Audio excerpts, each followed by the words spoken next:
Welcome, everyone, to episode 84 of DialtheGate. My name is David Reed. Alex Zahara is joining us for this episode. Alex and I go way back during the production of Stargate, and he has played more roles than even the SG Command wiki lists. And we are going to be discussing pretty much all of them in this episode.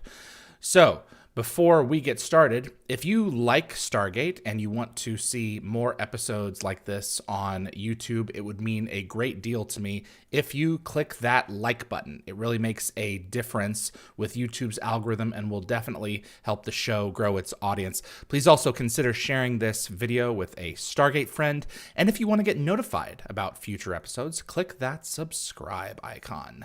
Giving the bell icon a click will notify you the moment a new video drops, and you'll get my notifications of any last-minute guest changes, which is key if you plan on watching live. And clips from this live stream will be released over the course of the next several days on the gateworld.net YouTube channels. As with most of our shows, we invite you to go to youtube.com/dialthegate to submit questions for our guest. And you can also submit questions for me and the show, which will be answered at the end of the episode. So first, Alex and I will talk, and then I will go ahead and bring the questions that the moderators have gathered for me over into the discussion. So without further ado, Mr. Alex Zahara, hello, sir. Hello. How are you? I'm pretty good. Yourselves? I'm all right. All is well. So you have some recent news. I don't know if you wouldn't mind sharing on our show as well. Well, I got engaged recently, so there you go. Congratulations. And it was thank you. It was a mutual thing, and there she put a ring on it. So there you go. There's the ring on it. Close. There we go. Very nice. What is that? It's wood and tungsten. It's some sort of hardwood. I can't remember the name. It's a black wood, and I think it's a rose wood. Wow. And tungsten. It was a design she had made, and then I had hers. I bought hers, and then we both had to get it resized and whatnot. And then I said this to you earlier. I'll just share it with everybody here, but we were going to get engaged on the day that we decided that we were officially boyfriend girlfriend, and anyway, it didn't work out because both rings mine was too big, hers was too small. I can't remember now. Anyhow, suffice to say, both had to get redone. And got him back. I think we got him back on the 12th. And so it was a Friday, February 12th. So we said, and we had a nice dinner for each other. And we each asked each other in our own special way. And we did. And we each said yes, luckily. It would have been awkward if one had said no. Anyway, especially after the other had said yes. Right. Then it's like, how do you go back from that? Yeah. Exactly. So anyway, but then we didn't. I don't post my whole life on Facebook just because I'm like, it's not my thing.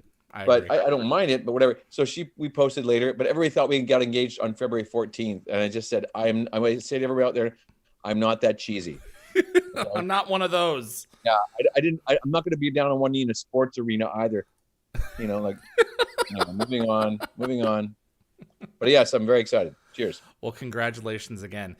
It's so great to have you. We've got so much ground to cover in terms of so many characters that you have portrayed over the course of the 7 seasons of SG-1, 6, maybe 6. It was in season 2, I think, was your first with Zels, and then Warrick was in season 7.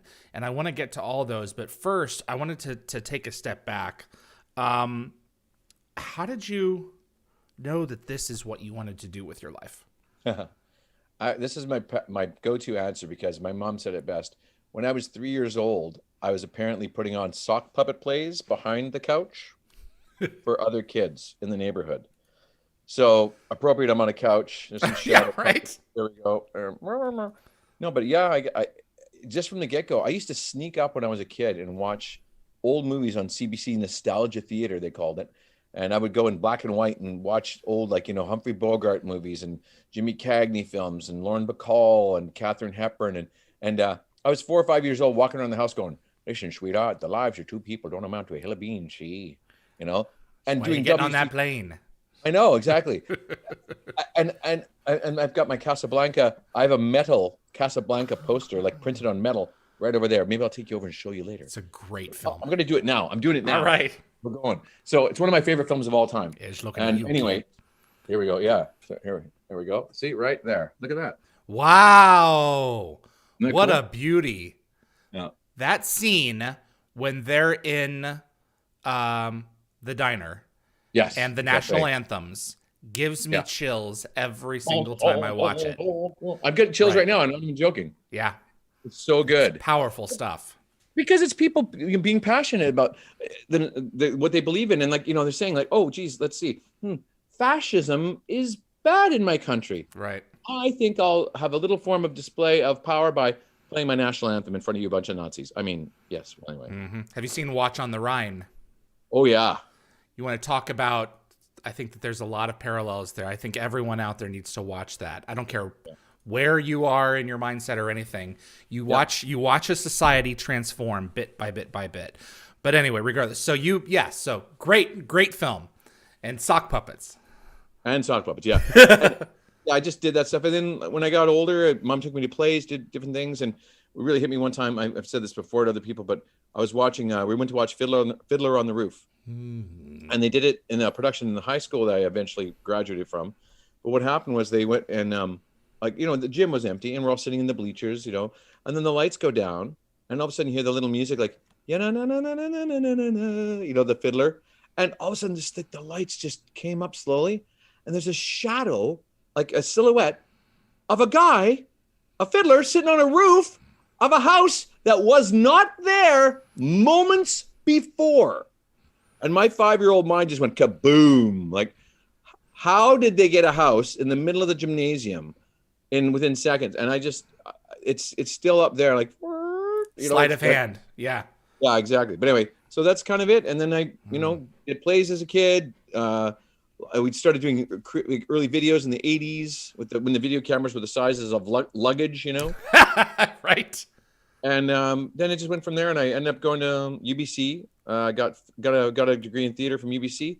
I didn't end up going. I made my route there, and it wasn't an accident, that's for sure, because you had to audition. And anyway, I should maybe stop talking, but that's sort of the route. I went to university and blah blah blah. Who are, in your estimation, the most important figures in your life? In my life, yeah, like professionally, personally. Let's start with personally. Personally, I'll show you right here. That's my dad right there. He's passed away, but that's my dad. Hang on. It's terrible with the reflection, but you can kind of see him. Oh, I see him definitely. Wow. Dad right there. Kind face. That is also dad when he was 10. That is also dad when he lost a bet and had to go to work in drag. Oh my God.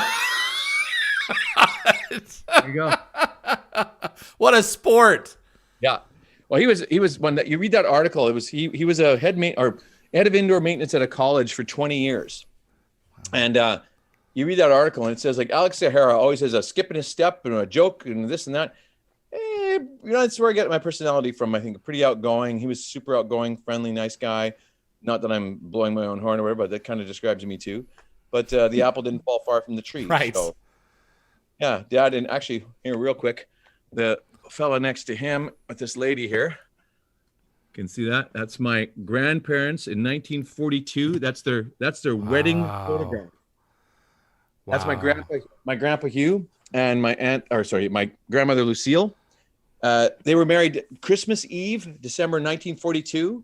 She took a train all the way across Canada from Alberta to Ontario to get married before he shipped off to overseas in 42, or it would have been 43 then by the time he shipped off. But so they got married, and they got married by Reverend Patrick McGillicuddy on Clapperton Street, or it was Reverend Clapperton on McGillicuddy Street.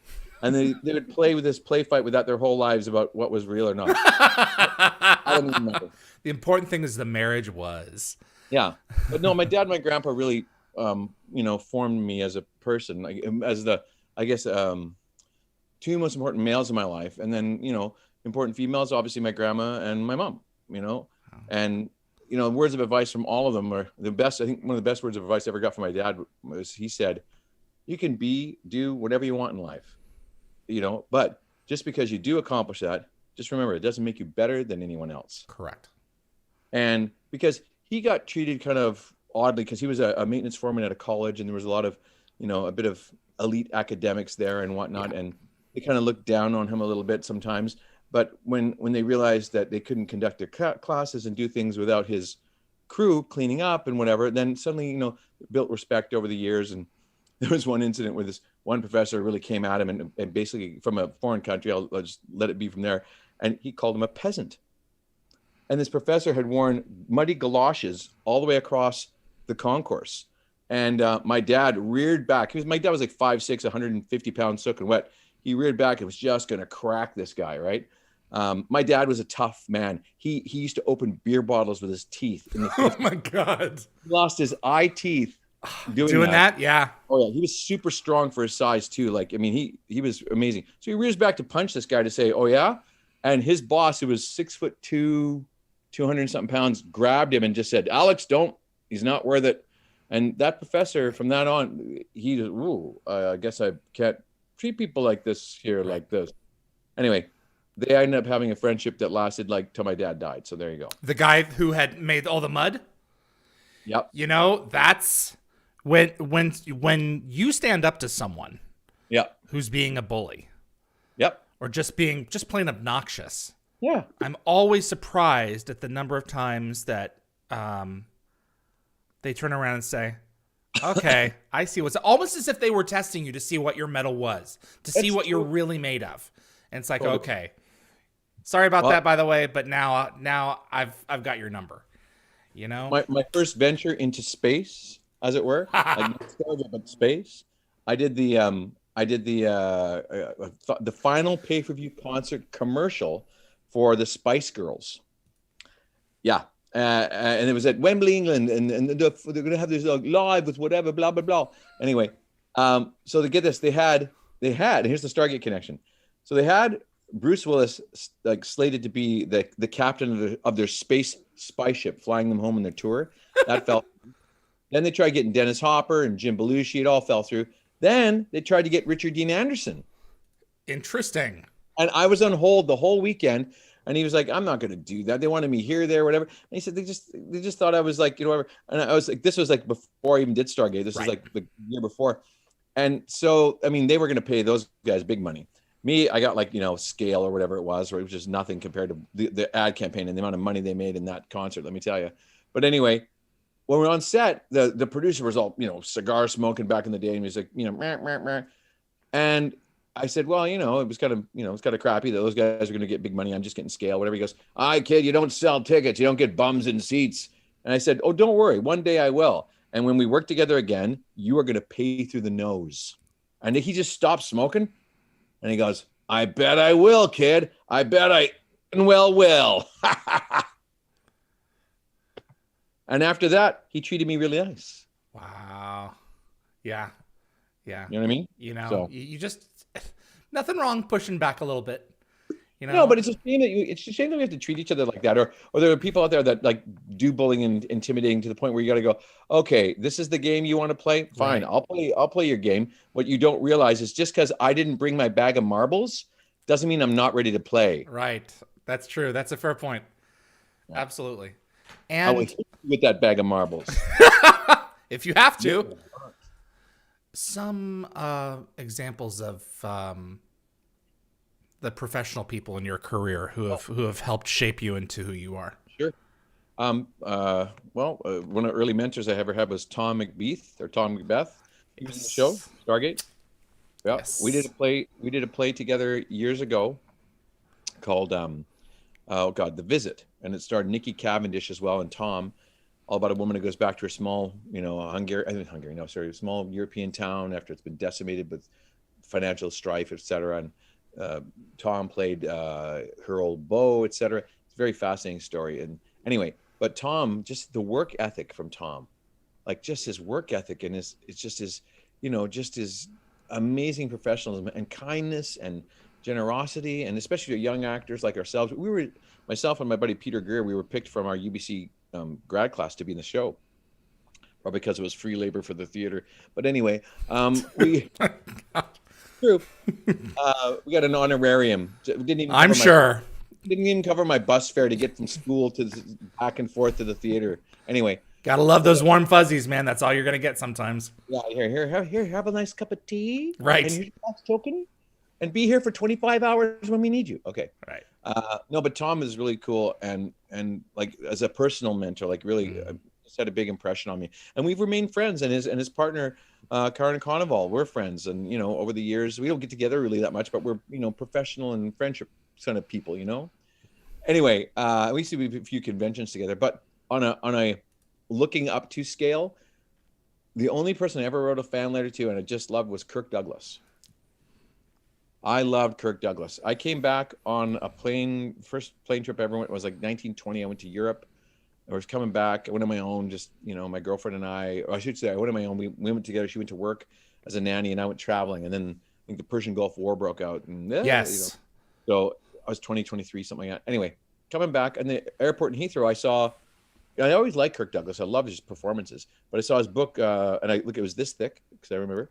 The Ragman's Son. And I picked up The Ragman's Son and I almost finished it on the plane home. Wow. You were sucked in. Oh God, it was so good. And I just thought there was a lot of parallels because his dad was a ragman. Literally, his job in the factory was to go around and pick up the oily rags that the other workers dropped, and that was his job. And, you know, I felt a bit parallel because my dad was a maintenance man for years and stuff, you know, and I just like there were so many parallels I felt like in our lives. And I wrote him a fan letter. I wrote him an appreciation letter, just saying, "Listen, I really like you, your work, etc. I just read your book. I flew back from Europe." And just, you know, and I've just looked at him because he always talks about his hard work ethic and it's just everything. He was a super hardworking guy. And that's what I really liked about him. Like, you know, for whatever faults, like everybody has their faults and whatever. He lived to be like 100 and something, lived through a helicopter crash, stroke, whatever. Listen, he hung in there. He had my respect. And I really, really, really enjoyed the work he did. He was a fine actor. Like him and John Wayne were supposed to maybe do a movie together. And you know, John Wayne said to him, like, and he said, like, I hear you doing this here Pansy movie about that Van Gogh guy or whatever, you know? And he said to Kurt, you know, we're icons, where people look up to us. We can't, you know, you can't be playing these like namby-pamby characters or whatever. And Kirk's like, well, I'm an actor. I don't know what you are. Sort of, he didn't mean it meanly, but he just said that. I'm boiling it down. I'm not quoting anybody. Right. And yeah, and I always respect that. He said, I'm an actor first. I mean, he played Vincent van Gogh and he played like, you know, generals in the army and stuff. And just like, anyway, there you go. That's my big ones. He definitely had some flexibility there. So absolutely. For sure. Tell us about that first audition. Was Zell's your first audition? Did you hit it right out of the park? Were there some that came before it? You know what's funny? No, I actually booked a Stargate before. Really? So what happened was this. It was an episode with Jillian Barber and the aliens wore these little veils, these sort of see-through veils. The gamekeeper. There you go. The residents. Okay, so I auditioned. And at the same time I auditioned for the Sentinel, like roughly the same time. And long and the short was the Sentinel got back first, or I auditioned for them first, so they had first dibs, and I booked guest star on that, and then I booked the guest star on Stargate at exactly the same time. Wow! When it rains, it pours. Yeah, exactly. Or, you know, drought. Like, that's true. So anyway, I booked the two of them, but like Sentinel got back like 2 hours earlier in Stargate, and that was it. Like I see. But it worked out great because you see, they in the one with Jillian, they just use these little veils. Yes. And then I maybe not would have been able to come back because he'd seen my face, right? Yes. For a while. So it was what I call a happy accident where I didn't get that one, but they remember me for the next, like down the road a little bit here. And then when Zales came up, which I don't even remember how long it was between, I didn't think it was too long between, but maybe it was, I don't know. Can't remember. But then Zales came up and I did that audition and booked it and prosthetic makeup. And they found out I had an affinity for the makeup. I didn't mind sitting in the chair for hours or whatever. I was born on Halloween, so makeup and me go together really well. Anyway, so then that's how I got it. And then Michael Greenberg, like, you know, between Dion Johnson and I, he just said, you guys, you know, you're our go-to guys and you're welcome on set anytime and come on. Wow. Visit. What a golden ticket. We didn't even have to phone up. We just had to come by. He said, just come by anytime you want. So we became the go-to alien guys, and they would write scripts with us in mind. and they would ask like months ahead of time, hey, are you free in June? We're going to do this episode. Yep. Okay, cool. And then I think there was an overlap or something was available. Like the one time I filled in for Dion because he was doing Stratford or whatever. Right. But mostly they were able to accommodate. And so we did that like on and off over the run of 10 years. Just extraordinary. Absolutely. Forgive me, I'm drinking my tea. I'm very Canadian. No, you're fine. I look at an episode like Spirits, which I love. Yeah. And it shows how the show, because the show is often compared to Next Generation, Star Trek Next Generation. Yeah. Next Generation really took a while to get going. There are some tremendous episodes in the first and second seasons of TNG, but in my opinion, you can count them on one or two hands. With SG-1, it got out of the gate so fast, and the Spirits is just one of those great examples of really high concept sci-fi that the show was achieving really early on in its run. Tell us about that makeup process. Tell us about getting into that character, into that one piece hideous suit, whatever you want to call that thing. That's my Mylar gown. Now stop it. Lighting that would have had to have been a nightmare. Oh, it was fine. Hey, sweetie, my fiance just came back from the gymnasium. So hello. She's back over there. There you go. She won't let me turn the camera on her right now. So I don't blame her. It's all right. She just got back from the gym. Leave her alone. Okay. So I noticed I changed my shirt because of you, David. I had my casual down, and then I thought something was different. I might have put a nicer shirt on. No, you're all good. Anyway, that's great. Oh, and we have one of our little dogs is deaf. Look at this. We have a little dachshund named Stella. Oh, you have a dachshund? We've got two of them. It's her birthday today. Oh, hello, sweetie. Hi, honey. Okay. And then Ruby's down here. I'll show you Ruby. Ruby. Oh, no. Come here, Ruby. Come here. Alex, I had dachshunds for years. There you go. Okay. Here. There's Ruby. Hello. Hi, sweetie. Aw, what a sweetie. There you go. Absolutely. Thank you for sharing. Well, then one's birthday. We got to take her to the Dairy Queen later because she gets an ice cream cone. Ah. Oh, and to the dog store. Forgive me. Anyway, so dachshunds are the best. Zales. Okay. Yeah. Zales. So, and dogs. Anyway, I thought it was a really cool episode because dealing with sovereignty, rights, everything, and it's an obvious parallel to what's been going on in North America and South America and all over the world with indigenous peoples being colonized, etc., or transported, moved, what have you. And like Zell's, like he was looking out for him, it was his thing, right? And Christina Cox, who played my partner Takaya. But I just thought it was such a really well-crafted, well-done script and wasn't heavy-handed really at all. I don't know. I just really liked it. It spoke to who are we, where are we going, and why are we treating each other like this? I mean, we can go beyond we can step beyond where we are. I don't know. I just I loved it. And the makeup sorry, you were gonna say something, David? Sorry. No, I thought appearances can be deceiving. You think that this one culture is one thing, that yes. They're not protected and we can take advantage of them. At least our government, SG-1 is not cool with it, but our government can. And then man, it gets turned on its ear real quick. Oh yeah. That's just great stuff. That's the thing I always found with Stargate. And Stargate, the crew and everybody was a really big family. And that's the thing, you take care of your family. And that's what I felt was going on in the show, that it actually leaked into the show, or the show leaked into the crew about, caring for each other and family. You don't want to treat people that you're going to see every day poorly. Why would you do that? And you don't want to treat your family poorly or take care of, like in the bigger picture, everybody taking care of each other and all this weird COVID stuff that's been going on. And, even Shannon and I were moving stuff the other day and just talking to people, dealing with each other with respecting each other. That's the key thing, is just give some respect to each other and some courtesy, and we'll all get along fine. Yep. And that's what was going on in that show, and everybody caring for each other. And Zales and Takaya saved the Salish people from the Gaul, right? Right. And said, okay, well, these people have been transported away from their homeland. Let's try to make their homeland seem as real again, or as more comfortable. So that's when they don the persona of the Raven God and the Wolf God, etc. Right. Make these people's transition to this alien world easy. And that's, they really took it to the nth degree, and they were the types of creatures that they were comfortable in pretty much doing that for them. They had no issue with that. But at the end of the episode, it's like, you know what? I think the humanoid form makes us happy. I think we're cool with this. If you guys can accept it, and it takes SG-1 to help them realize, maybe you shouldn't always be impersonating just what they want you to think. Maybe they'll be more accepting of you than you realize. And that's a big thing for people across the board here, for all the experiences that people have been going through, the LGBTQ community, et cetera. Like, you are good enough the way you are. Right. And that's the big message of it.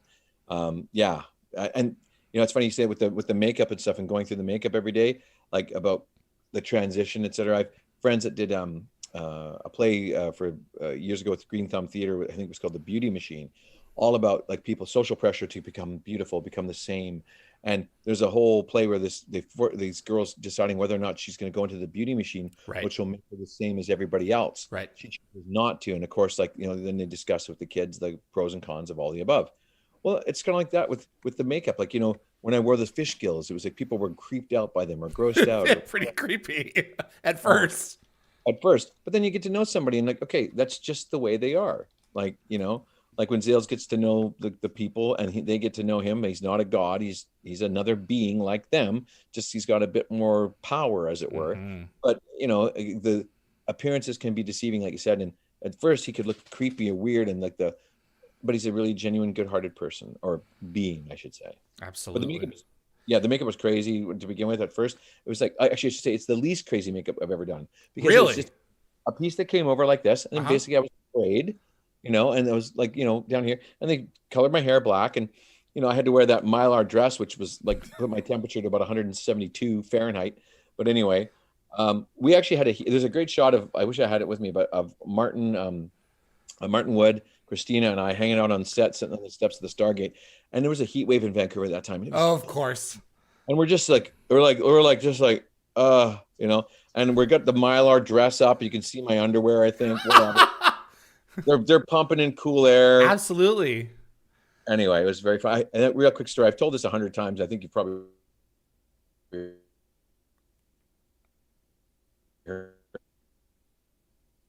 it. It's like, there doing the scene. Alex, can you start over? I had a bit of a lag for about like 10 seconds there. Can you start over again for me, please? 100 times, which is probably why your computer broke. That's fair enough. I'm getting pieces of him. Can you hear me? There we go. Okay, now you're back. Sorry about that. Please start one more time if you don't mind. No, you're fine. Okay. It's all good. Like I just said,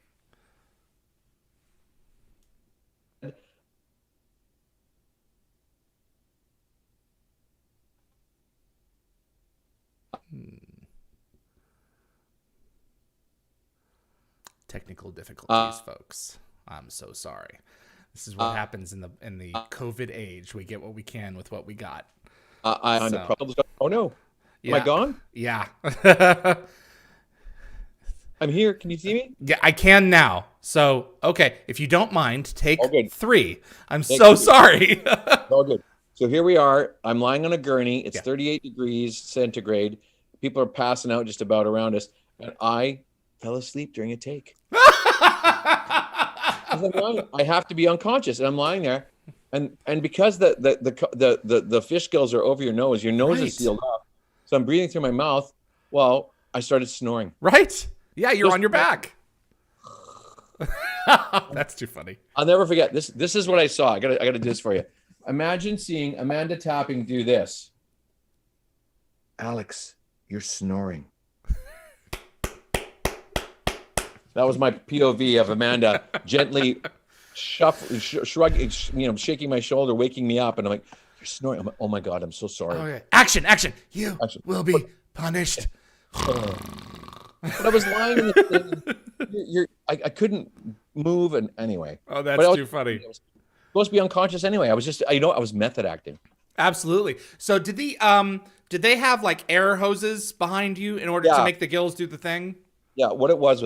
So I'm getting all comfy here, and I'm moving the perspective. Sorry. They had like little tubes that went smaller and smaller down the back, and they went down the back of my dress, like past my buttocks, and out to this guy who had, I'm not joking, turkey basters, like the bulbs. Right. On the end of all 6 or whatever. And he would go, he'd squeeze them and they would go like. Wow. High tech, eh? Hey, whatever makes it work, man. You know. But you think magic of the movies, you would never know that I was connected. Whenever I'm breathing, I'm connected to some dude squeezing turkey baster bulbs, right? I'm sorry, I broke the illusion. I'm going to movie hell. That's one of the reasons we're all here, to see how it's done. You know, some of the, I mean, the simplest tricks are the best. And it is one of the coolest / creepiest, more creepy aliens that the show did, because it's so different. You know, a huge portion of your face is missing. And to relate to that psychologically just takes a little bit to get used to. You don't just automatically see one for the first time and go, oh, huh. It's kind of like, whoa, you know? Yeah, and it's kind of creepy. Like, I have an issue with like holes, when I see holes in people's faces and shit, and pardon my language. Sorry. But there was a Michael Jackson video back in the day, and one character, this weird character, and it just for a glimpse had this mouth of just holes, and I was like, oh, wow. Oh. Yeah, it kind of just makes you there's certain things that we're accustomed to seeing, and then with not, you know, that's crazy. Yeah. Your next episode was one of my favorites in the ones that you've done, if not the favorite. And I have the story that you've told, and I'll want you to tell it again in terms of this character. My father was a drafted Vietnam helicopter pilot. Oh, right. So finding out that Michael was going to be crossing the border to escape the draft, you know, I had certain, growing up in the household that as I did, I had certain feelings about that. Sure. But one of the lines that you suggested put the whole character into perspective for me that I wasn't expecting. Didn't necessarily have to agree with him, but I understood him. And that was the important thing. Tell us about Michael, 1969. Right. A little background real quick here. It was my second episode. I got asked to specifically audition for the show. Hey, I should turn my phone off. Oops. I'm running around here, forgot to turn the phone off. So I was doing a play up in Prince George, which was about 800 kilometers that way, and north. And I had to come back. I had to fly myself back in order to audition for it. This is before you could tape anything and send it in. Right? Oh, okay. So they asked me to come. So I flew back, and I was the night of the play, and if I missed the play, I said, well, okay, I'll buy the house out, for that night. I'll just do it. I'll have to, right? I mean, because I stand to make a lot more money going to Stargate than doing the play. Anyway. Hey. So I flew back. I came back, and everybody was sort of scoffing, "Oh, you'll never get it," whatever. I said. So I landed at 4:30 back in Vancouver. I was dressed up as a hippie. The stage manager lent me all this stuff, and I went as a hippie and far out, man. And they loved it. The Michael and everybody just were in there. They just loved it. So I left, and then I landed at 4:30, and I got a call at 5:30. I was first choice. As I left to the theater at 6:30, oh, you got the job. Great. So I walk in, and this one lady was like, so how did it go, Alex? And I said, well, guess who's doing Stargate when I come home? She was like, oh, Alex. And I'm going to say a word. You're nothing but a TV whore. I'm like, what the hell does that even mean? I like to eat. How about you? So anyway, that's the funny backstory. But the serious thing of Michael was, I mean, here's a guy who, he lived life and he was believing in peace and love. And there was that whole counterculture movement. Then we're trying to get away from like after World War II and Korea. And, now we got Vietnam. Like, what the hell? So they were really trying to say, like, peace is the way. We don't have to be like, take up arms against each other. We can do something different. We can make a new choice. And that's what, you look at all the poetry and the writing of the time and all the songs, like some of the best music that we have came out of that era. Totally. Like the Eastern world, it is exploding. Violence flaring, bullets flowing. Yeah. Oh, anyway, so I just went like, he's just a peace-loving guy. He loves his fellow man and woman. So I went in there and I have to say, it kind of just played me if I was a hippie. And, because that's kind of me. I'm pretty fun, easygoing for the most part, just don't get me started. I'm just kidding. Charles Carell directed this episode. I was gonna, and Charlie. So we're sitting around talking, and I said, Charlie, like, he keeps saying, "Oh, I don't want to go to war, man. Don't want to go to war." but Charlie and he was so cool, such a nice man, and so good at his job and craft. And I just said, like, Charlie, it's just that last line. It's just, he said it so, which really is, he says, my character, I don't want to kill anybody. Perfect. We're going to film it. We'll ask him about it later, but they'll be cool with it. Did you do both? Yeah, we shot both versions. And so they were cool with it. And Michael and John and the others, they made the call, and they put that in, because that's really what was behind it. Because let's face it, nobody wants to go to war. I mean, ever. But if you have to, then you have to, right? That's a different circumstance, yeah. That's a different circumstance. Yeah. But certainly nobody want to willfully kill anybody, any other human being, ever. Yeah. So when it came down to it, he said, that's just it. I don't want to kill anybody. And, and we made that call, and the line got in, and I think it was a better episode for it. And that's not me tooting my own horn. All I'm saying is, as approaching it as an actor and looking for the essence and the sense of the character, that is the thing that resonated and rang true to me. Yeah. And it comes up when you're in rehearsal or doing stuff, and these lines come out of your mouth. It's not leaning, oh, I'm going to say this line because it's super cool. No, the character is inhabiting my body and spirit and mind, soul, and the words will come out sometimes that aren't on the page. And that's not disrespecting the writer. It's not disrespecting the process. You're paraphrasing with your soul, and that's what comes up. And I've always had to honor that, because if you don't honor that, then you're not being truthful to the character. Right. And you're also not giving the documents the proper opportunity to potentially shine even further. At least give them the choice, because I would think that if you're not doing that, then you're potentially betraying your interpretation of the character. And a lot of these things have to come together, Sure. Absolutely. And the fact of the matter is, again, it's no disrespect to anybody. And really good producers, writers, directors, fellow actors, they know when a moment works. And they're not going to not let a moment work to say, you didn't say the right words, Like, look at Casablanca. They didn't even have a fully functioning, filled-out script when they started filming. They just had the talent, and that was enough. So there you go. Yeah. Nothing against writers. Love writers. They're the best. Without them, we'd have nothing. But I'm just saying, a good writer will see a good line and say, yeah, that works better. Do it. Yep, absolutely. Brad Wright would often... Brad, too. Forgive me. Brad would have approved that for sure. Oh, absolutely. No, he would... He was always... He was never precious on really specific lines of dialogue. He was always up for saying, if you can make it better, great. To change it just to change it, that's something else. But if it's... Right. Yeah. If you're having an active intent of, I really want to service the text, and this is an idea that I have, just film it and throw it out if it doesn't work, because some things don't always work in editing. So when you see other things together.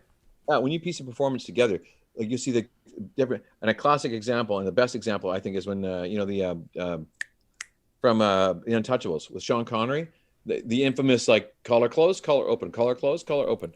He did this scene when he says, you want to get to Capone. You want to get to Capone. He brings a knife, you bring a gun. That's it. Anyway, but there's a whole, like, a series of, I can't remember, and his collar's open and closed and open and closed and open and closed. But see, elements of each run were better than the elements of one of the whole of the other. So they cut it together, and there's a prime example where, like, good stuff comes from all over the place. Doesn't necessarily, the best take isn't the flowing at once, is spikes, and it kind of, and that's good, and then and that's good, and then the other take, those lows are actually higher.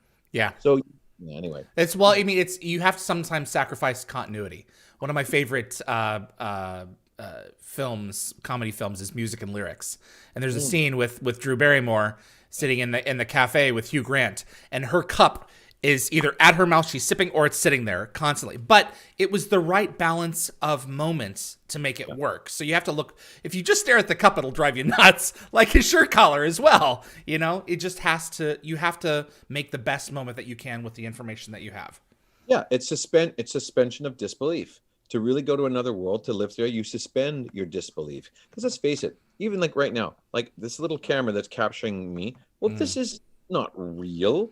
All this is real. You know what I mean? Right. Like, I'm giving you a selection of my reality right now. So when you see this, or in a film, and when we watch film, we suspend the disbelief, because we know, like, tap, tap, tap, like just outside the barriers of the frame, there's like 150 people standing there with lights and on a cameras. set. Yeah. Yeah. You know that, but we watch it because we want to experience something vicariously that we'll never get to experience. How many of us are going to get to go to space? I'm sorry, I'm not a billionaire. I don't have the recreational funds to go do a little loop around the world or the moon. So I've traveled in space 1,000 million times, and I love it. Because You've raced. What are you talking about? You've raced in space. I've raced in space. Anyway, moving on. That's great. Yeah, terrific episode, a classic to this day. And I think Michael and Jenny are Ember Rothwell, big part of that. She was delightful. Oh. I really love your hair. I have to show you. I've got it somewhere here, but I actually had hair like that. Really? I had longer. My head used to get perfect spirals, like Shirley Temple curls. Okay. My hair was about down to here, like mid chest beyond. When I cut it in I think I grew it for 5 years once straight, and I cut my COVID hair, went for about a year. I cut my hair, it was about that long. Wow. About 5 weeks ago. But yeah, I know I had the full on. That's the first time in my life when I really needed a long wig, because I usually have my hair fairly long. Anyway, but they had to put extensions in me. No, I did extensions for that, and I did extensions for King Midas on Once Upon a Time. But so many times my hair's been so long. Yeah, I loved that show. Next episode. You want to talk about, a full wardrobe. Yeah. These Foothold aliens. Oh yeah. I can't imagine. I can't remember how many suits they designed for that. It was at least 6 or 7, and then they just duplicated them in effect shots. But I don't think there's any makeup in that. I think it's just a helmet you're wearing. Is that correct? In essence, it is makeup because you are wearing something over your face. So it is special effects makeup, and we actually had a mouth thing inside. You had to chew, and it made the mandibles wiggle. Oh my God! Jeff Redknapp was the makeup artist, and he had this thing, and you put it in your mouth, and you're like, and then anyway, it was pretty funny. But no, that was a tough one because, again, very limited vision. I had they had to put a little black piece of black. There was a little slit for the eye. Where it was supposed to be. And then you put your hand over like that. It's kind of what you could see. And then they had to put a little black veil to hide my skin tone. Cause my skin, I'm fish belly white in February. And anyway, so they did that. And then Andy Makita was directing. It was a great episode. I had a great time with it. We all did, Dio and I, everybody. But I had to race into the control room one time, and you watch my character comes running in and he goes up the steps to where Gary normally sits. Right. Yeah. Anyway, or what's his name again? Wally? Well, no, what's his name? Walter. Gary Jones. You got it. You got it. Yeah. But I just laughed because he was talking about his name and how it came up one time. I was just remembering. Was it Wally? Anyway, so I come racing up, but I couldn't really see. I can't see below here, right? So I thought I put my foot up on the steps, and I did not. And I realized, oh shit, I'm gonna fall. So I just shot my left arm out like this because I knew there was a rail there. I grabbed it and sort of ended up swinging underneath it, and Andy was right off his chair, right by the camera. Just, Jesus, Alex, you okay? And I'm like, yeah, I'm fine. It's okay. So, all right, let's do it again. You sure you're okay? Jeez. Yeah. Well, you've got stairs there. I mean, if you that's an interesting space. Yeah. What was really funny too is even the hands, like the little claws they gave us, like the little lobster claw. Yeah. You could fire. I think you could fire the machine. Was it you could fire either the machine gun or the handgun. You couldn't fire one of them just based on what we were doing. I think it was the machine gun we could fire, but we couldn't fire the handguns. Anyway, and when we did that scene where we were all shooting him, Richard Dean's there, and that's when Tom McBeth comes in. Remember they raid the facility to save everybody. Yes, that's right. And Richard Dean's sitting there, and he goes bang, and he hits the thing, and it drops down because I'm going to nuke myself and my own men. But when we were firing those machine guns, there are blanks in there, right? We're inside the room, and I'd forgotten to put earplugs in. No. So we're inside there, but it's okay. But it just reverberated like your entire being. And you're like, oh my God, I think I'm deaf. You know what I mean? Because all those guns in that enclosed space, holy crow, man. That was loud. Absolutely. And you can't say, let's take all this off so I can put my earbuds in. No. I mean, I suppose you could, but then it'd be like, ugh. So. Yeah, I just want to jump back for a quick sec in reference to the last episode, with the Vietnam not going to war. Mm-hmm. 69. Yeah. And that's the thing. I don't Michael wasn't a coward. That's what I wanted to say. He wasn't a coward. He just didn't want to kill anybody. And I think he still respected the people that went off to war to choose that. That's their path, and they chose that, and that's okay. Like he didn't disparage the soldiers that went off. At least in my mind, I didn't play it like that, right? And Jenny and Michael went off, and they had 7 love children up in Canada somewhere. You know what I mean? After Woodstock. After Woodstock, you bet. But that's the, and then people like your dad that served, and others. And there was a lot of Canadians that actually went and volunteered. They came down and volunteered because they felt compelled to. But that's the thing. It's about choice. And I think that that episode was about choice, and it wasn't cowardice. It was choice. It was emotional feeling, and like a conscientious objector. You know what I mean?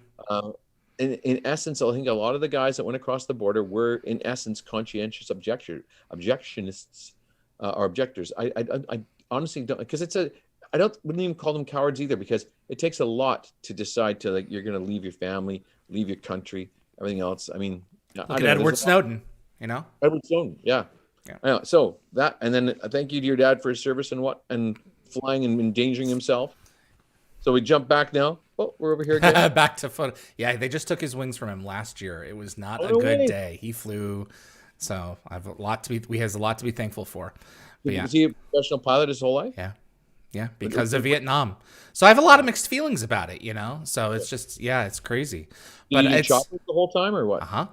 He flew planes too, but he flew Aerovac for years. So, hey, Dad, I know you're watching. Love you. he doesn't miss an episode. But, Hey, what's Dad's name? Dave, just like me, David. Hey, David, thanks very much. And I've ridden in a helicopter once or twice in my life. It's my favorite mode of flying, I think. I love it. I love flying, absolutely. What a run with the Unas. Yeah. You are one of the few to have played a female Unas. Which is true. Were you in the first ones? With the first episode with Dion as Shaka, or was it Beast of Burden that you came in? I came in Beast of Burden. Beast of Burden. Vince Hammond and Dion, I believe, were in that one. Correct. Yeah. I couldn't remember if there were others and females in first ones or not. But may have been. I think there was some in the background. There were in the cave. Yeah, they were loitering in the cave somewhere, right? Yeah. As you do, you loiter in caves. You do. It's a Unas, Yeah. No, but I came in Beast of Burden for that, and then that was a really great episode because I got to play. I think I played 6 or 8 characters in that one alone. Right. Because I played we were like the Unases working in the field. We were the Unases for slave and for auction. Sale. Yeah. We were the Unases working in the town. On the tavern. We were. Then I was Shy One. I played that was the main guy, Shy One. Then I played the Bloodhound Unas that was hunting my own self. And there was a few more. And then I played the female waitress, of course, which was really cool because they put the little bodice on me with a little slight boobage. Right. You're right. Exactly. No horns. You got to do a couple of different things. Yeah. And I said, like all the characters, like Dion and I talked about the movement and like the from Foothold. They were like lobster men, so we thought, well, they could be from underwater. Maybe they developed underwater, so their musculature would be different. They'd be super strong because they had to move underwater, right? Anyhow, so we did that, and then with the Unas, they were like lizards, right? And they had fast switch muscle, and they're very quick and whatnot, and so we talked about that too, and I actually based Shy One off of Lou Gossett's character, Fiddler from Roots, the TV series Roots. I based Shy One off of Fiddler, like an indentured slave, and it was so. I mean, rebelling was just so foreign to him, right? Because he'd been a slave his whole life, basically, right? That's all you know. Yeah, it's easy. Hindsight is easy to say. Well, why didn't he? Well, because it's what he knows. That's right. I'm not talking about right or wrong. We were just talking about what is. Absolutely. And then the scene when Dion shoots Larry Drake's character. Yes. And then passes the staff to me, and I, take it up. Yeah. A pivotal moment. But back to the female waitress Unas thing. Once in rehearsal, again, good things coming up. So we're in rehearsal, and Shanks is sitting there, and he asks for a drink and whatever, and he says please, and then I just I look at him give him a little sniff because he's different than the rest, right? He's not like the other freakos, these jerks around here. This kid's new in town, but that was the thing. I thought, well, what would an animal do? Like, what do dogs do? They sniff people. They, check them out. Like, you're different, right? So, and Martin Wood just loved it. He's, oh, nice. You're doing good with Martin. You either get a nice, sweet, or we got, all right, we're going again. Whatever. Right, exactly. But put that little sniff in, but there's all physical changes. Like every creature that you play, or every person moves differently. The Bloodhound Unuses were just psychos. They were just like, bloodthirsty bastards, and they were just running around like maniacs. They've been conditioned to do that. Yeah, exactly. Absolutely. But that's just it. I mean, everybody has their own thing. Like, you know what I mean? Yeah. It's just every character. And it's funny, real quick, I fell asleep during a break one time. It's a picture of me lying on the grass. I'm just like, but I closed my mouth. I have no passage to breathe through the nose. Oh, shoot. So I close my mouth and I'm lying there. And in my dream, I'm suffocating in my dream. I'm like, can't breathe. I'm like, why can't I breathe? And then I woke up and I was in this, little unused room at the time, and we weren't filming it. I was alone, and I was like, okay, Alex, calm down. It's okay. That's spooky. Don't let anyone know that you're such a goofball that you did that. Wow. Yeah, but after then on, I put a pillow behind my neck to keep my head back. Absolutely. Yeah. Fun times. Jeez, man. That was I love that episode. You've got a society that has used these things for all forms. And one of the most striking moments for me is when the little boy comes in with the Unas, who's his caretaker, who's clearly a friend. And this kid has no perception of slavery or anything else. And he reaches out and he holds his hand as he walks away from the cages after someone had hurt a family member or something like that. It was like, wow, there are a lot of layers to this that, it's just a lot to take in, when a society absorbs another one, not everyone is I think you could certainly say everyone is in part guilty for the circumstance, but you look at that kid and you look at for all intents and purposes, a nanny or a mother, or a stepfather. It's like, wow, there's a lot to unpack in that episode. Yeah, well, can you think of it? There's a lot of humanity. I mean, it's obviously parallels to slavery, of course. Of course, it's a sci-fi. Well, for the American experience, at least, I'll speak to that. Like when you look at something like Django Unchained, right, where you got Leonardo DiCaprio's character and Sam, Brain, for Pete's sake, Samuel L. Jackson. Yeah, who's the complete other end of it for sure. Yeah, but here's a man who had been, and he's a slave, so he has to do what this guy's told, but. Of course, because see, the thing is, in the slave mindset, I would think like you're forced to treat these people like you care for them, like you're their family, and of course we're all humans, so you're going to have some affection for this kid that you raised, right? His character did. So that's the tough part. Is one side of this group is looking. They still have humanity, and yes, they've been forced to look at people as being more human or treat them more like more humans. But they also have the capacities to still do that. Whereas from the master side of it, as it were, the owner side, they don't have that. And you do this and treat my children as such, but I'm not going to treat you as such. Mm-hmm. And that comes across when you look at in that movie when Leonardo's character is killed, and Samuel L. Jackson character yells out Calvin, and he just like runs to him, but he's been conditioned to do that. You know what I mean? Mm-hmm. It's not his freedom of choice. He didn't have choice, or maybe he did. I don't know. But yeah, that's one of the interesting things about that particular character. There may be some complicity there, but typically you're right. Yeah, but all I'm saying, and you look at and tying it back to here is when he takes that creature's hand. See, that thing, the creature and the Unas, and that has far more, let's say, humanity or creature entity. I don't know. Yeah. Like than the human child. Yeah. Or even the humans around. Forgive me, but the humans around, because he's still going to treat that helpless little boy like a helpless little boy. Yeah. But the second he pisses somebody off, he's going to get shot in the back of the head or zatted or whatever, right? So there you go. Just love the episode. Yeah. Metamorphosis. Oh yeah. took a really different direction in terms of makeup, in terms of like an approach for the character you were playing. Another enslaved society. This time because of Jacqueline Samuda, Nirti. Nerdy. What was it about Eggar that struck you as delicious to play? Because you played off of Dion. Yeah. You know, in this episode, the two of you were really the ones in control of that group of people on Nirti's behalf.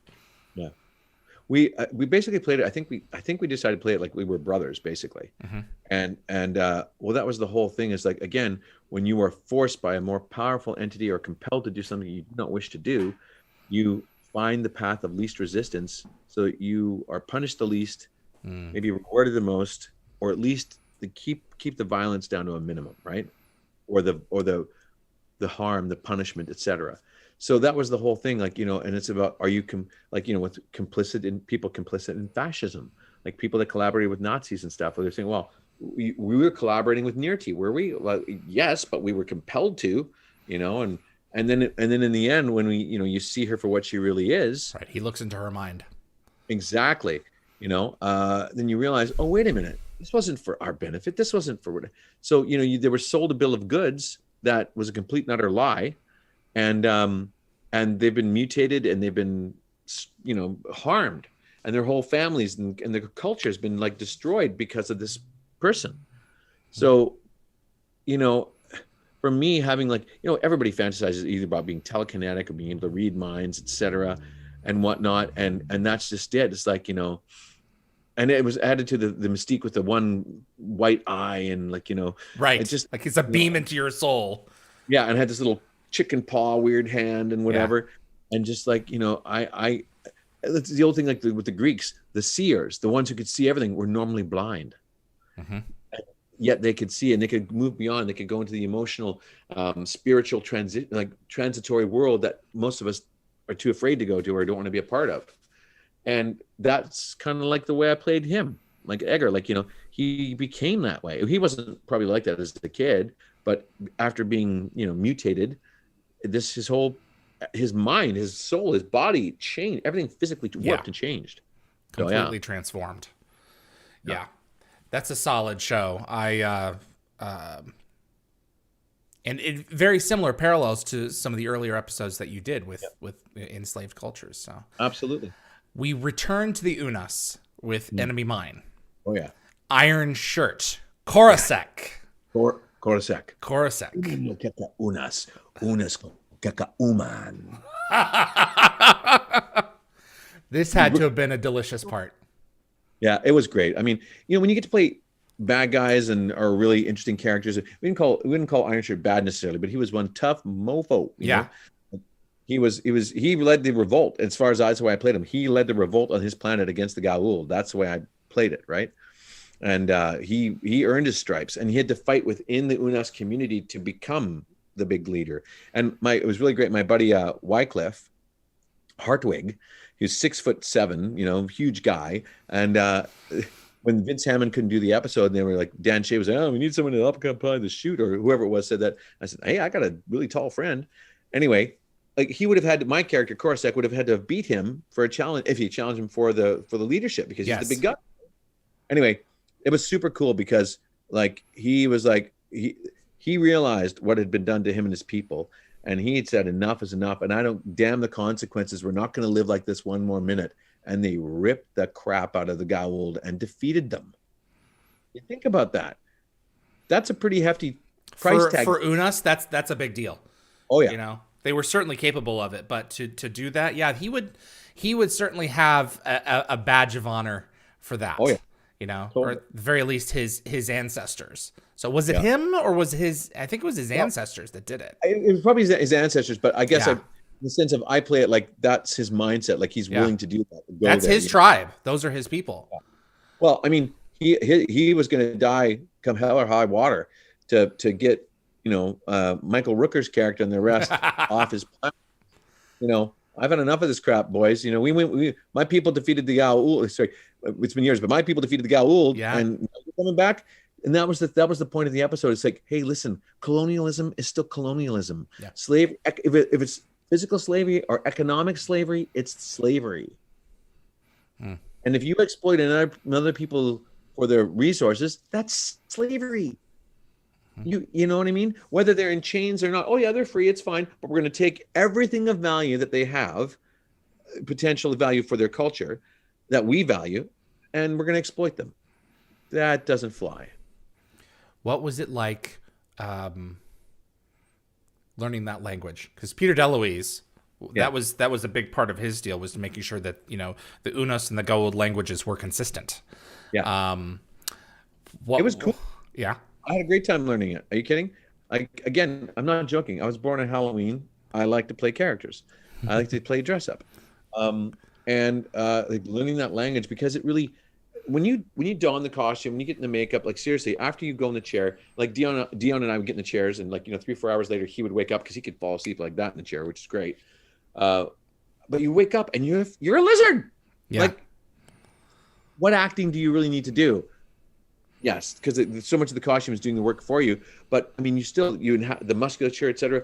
The spirit changes, and it's just incredible. Like, you know, I think I'm going off topic. What did we just ask here? But just the transformation, right? You know. Yeah, exactly. It's quite, and I've heard people describe that once they go into this, it's like you say, their spirit, their being like changes, and you kind of have an idea of how to move, or at least a direction of what's more appropriate given the circumstance, you know. And with him, you have teeth, you know, your talking is different. Oh yeah, the talking, right? The speech. Real quick. So Peter he wrote the Bible for this in the alphabet and whatever the whole word. He created the language basically, and that was a really cool thing for me, because it became like it came to me really easy, because I felt like, I mean, I was this character, so you know, the character became me, and you know what I mean. It just, and so using the language helped root the character even stronger for me. You know what I mean? Wow. But you're right. Yes, our ancestors. I'm remembering now. Our ancestors did defeat the Goa'uld, but I mean, there's always keeping vigilant. You know. Correct. Yeah. Sooner or later, they may try again. To try again, but yeah, this the language of like. I still remember like uma. Yeah, uman no kaka unas ko kaka uman. You know, don't worry, we're not gonna. You know, Shanks is warning. Oh, you know, we're gonna get killed. He's, don't worry, you're not gonna do the killing. We're gonna do the killing, and because you don't know right about us, and that's at the end. That's why I love at the end. We're like, you know, I'm standing with Michael Rooker's character, who I killed, I think, like 2-3 times in other shows. Anyway, so you know, he comes up and he's like, "Yeah, it's just me and my homies. Don't worry about it," you know. And like, you know, the ridge line is full, and they're like, "Oh, we're in deeper than we thought," you know. Because here's a guy, Michael Rooker's character is just demanding respect, Well, he's demanding respect. Why? What did you do to be respected? You stole from our people. You killed our people. You did. There's no respect going on here. And by the way, the shoe's on the other foot. And here's my size 57 shoe gonna step on your neck. With all my boys back here. You know, so. But by the end of the episode, is right. They make a. Sorry, they go make ahead. I apologize. By the end of the episode, they make a peace treaty that the Unos will mine the Naquadah in honor of their ancestors. And this, from a mythology standpoint for the show, is absolutely critical, because they pump out at least 5 more spaceships in the later seasons, and that's is right. Because of the sacrifice that these Unos made. Me and my peeps. Absolutely. There you go. And I like to think Korosek retired, and you know, he's having a lovely little brood of kids and whatever. Dion Johnson's character of Warrick was introduced in season 6. He was unavailable, so you came back on his behalf in Space Race. Yeah. Tell us about Warrick. Well, it was funny because, like, Dion, I think he was doing Stratford, which is great. I've never done Stratford. I'd love to have. But he was off doing Stratford, I believe, and he couldn't come back. So they asked, would I play Warrick, because I kind of knew the character from before. Well, not that we worked together before, but I knew Dion's vibe, right? And they said, well, can you come in and play Warrick for us? Just be sure. They weren't sure it was going to work to have someone else play that character. So I said, okay. So I watched the episode, and I got his vibe, and I know Dion. So I walked in and I did it, and they go, oh, that worked great. That was perfect. Okay, cool. We'll do this. So Patrick Curry played my brother in it, in the show. Eamon. I played, yep. And then so I played Warrick, and it was really funny though, because I guess they had lost the mold or something of the previous Warrick, so they had to redo it. No. And when they redid it, they made him like a little jowlier than he was, like a little more heavy set. And I was like, oh, it kind of looks like it, but Anyway, and then they put me in this suit that was a 7 mil thick neon like skin diving suit, right? So that mother was hot. Oh, jeez. Getting into the character of Warrick was really good because I had like Dion to channel. So I channeled Dion and the truth that he's, and being on that planet for all those years, and all that stuff. So I channeled all that, and it was great. The issue I had the one time was, I think Andy was directing again here. I was in the scene where we're in the space dock or whatever, and Eamon is showing us stuff on the thing, and I had some line, and I turned to the whoever and said like, like I was speaking gibberish. I had no idea I was overheating. Oh gosh. They kind of came in, and I guess they were talking to me, and I wasn't responding. So they peeled off the back of the suit. And it was just like this plume of steam come out, and like, oh my God. So they threw all these ice packs on me, gave me a bunch of water and whatever. I was overheating and didn't realize it. And then all of a sudden it was like literally all of a sudden just, whoosh, oh wow, people are around me. They're speaking the English language. I was so unaware. I'd overheated to the point where I didn't know where I was. I didn't know what was going on. And so they got me all cooled down, everything else. And it was like, maybe next time let's not use skin suits, like 7 mil skin suits or skin diving suits, Yeah. So I got a little too hot in that one. But overall, it was a great time, had a good time with it. And Samantha working with, Amanda is flying the ship together. And she's my fave. The boys are fine, but I like Amanda better. There's something just wonderful about Amanda Tapping. And it harkens back to the fact that this is a hugely successful director now, who is getting more work than she can handle, and she deserves every accolade she gets. So. Yeah. I did a Sanctuary with her, and then I did an episode of a short-lived series called Strange Empire, and she was directing the next one. And I was like, oh, damn it. And we saw each other on set. And that was the great thing. Like, even after all these years, you still see each other, but you have those bonding moments, right? And it's just, I seriously, like, I don't get to see Amanda at all. We don't hang out socially or whatever, but I really consider her a friend. Like, she's so sweet, so nice, so caring. Like, just working together, like that bond, like when you're 17 hours a day or whatever, like, you know what I mean? They say like you spend more time at work than you do with your own family when you're. It's true. True. So. Yeah, absolutely. Most of us in our other jobs too, of course, but it's a different thing when you're on set and like you got to make the day, you get whatever. Because like, listen, at the end of the 9 to 5 day, like you lock the door, you go home, and you come back the next day. But with us, it's like we got to make the day here because we're not going to make tomorrow. Correct. You got to get it in the can. Yeah. What's the longest day on set for Stargate for you? Longest day I think was 17 or 18 hours straight. Yeah, we went to work around 3:30 in the morning up in the GVRD, the Greater Vancouver Regional District, when we were doing the Beast of Burden one.